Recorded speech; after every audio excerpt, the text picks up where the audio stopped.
Praise the Lord. സങ്കീർത്തനം 2-ാം അധ്യായം അതിൻ്റെ 1 മുതൽ 12 വരെയുള്ളതായ വേദവാക്യങ്ങൾ. ജാതികൾ കലഹിക്കുന്നതും വംശങ്ങൾ വ്യർത്ഥമായത് നിരൂപിക്കുന്നതും എന്ത്? യഹോവയ്ക്കും അവൻ്റെ അഭിഷിക്തനും വിരോധമായി ഭൂമിയിലെ രാജാക്കന്മാർ എഴുന്നേൽക്കുകയും അധിപതികൾ തമ്മിൽ ആലോചിക്കുകയും ചെയ്യുന്നത്. നാം അവരുടെ കെട്ടുകളെ പൊട്ടിച്ച് അവരുടെ കയറുകളെ എറിഞ്ഞു കളക.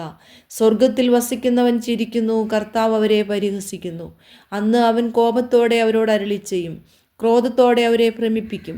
എൻ്റെ വിശുദ്ധ പർവ്വതമായ സിയോനിൽ ഞാൻ എൻ്റെ രാജാവിനെ വാഴിച്ചിരിക്കുന്നു. ഞാനൊരു നിർണയം പ്രസ്താവിക്കുന്നു. യഹോവ എന്നോട് അരുളി ചെയ്തത്, നീ എൻ്റെ പുത്രൻ, ഇന്നു ഞാൻ നിന്നെ ജനിപ്പിച്ചിരിക്കുന്നു. എന്നോട് ചോദിച്ചു കൊള്ളുക, ഞാൻ നിനക്ക് ജാതികളെ അവകാശമായും ഭൂമിയുടെ അറ്റങ്ങളെ കൈവശമായും തരും. ഇരുമ്പുകോൽ കൊണ്ട് നീ അവരെ തകർക്കും, കുശവൻ്റെ പാത്രം പോലെ അവരെ ഉടയ്ക്കും. ആകയാൽ രാജാക്കന്മാരെ ബുദ്ധി പഠിപ്പീൻ, ഭൂമിയിലെ ന്യായാധിപന്മാരെ ഉപദേശം കൈക്കൊള്ളുവീൻ. ഭയത്തോടെ യഹോവയെ സേവിപ്പീൻ, വിറയലോടെ ഘോഷിച്ചുല്ലസിപ്പീൻ. അവൻ കോപിച്ചിട്ട് നിങ്ങൾ വഴിയിൽ വെച്ച് നശിക്കാതിരിപ്പാൻ പുത്രനെ ചുംബിപ്പീൻ.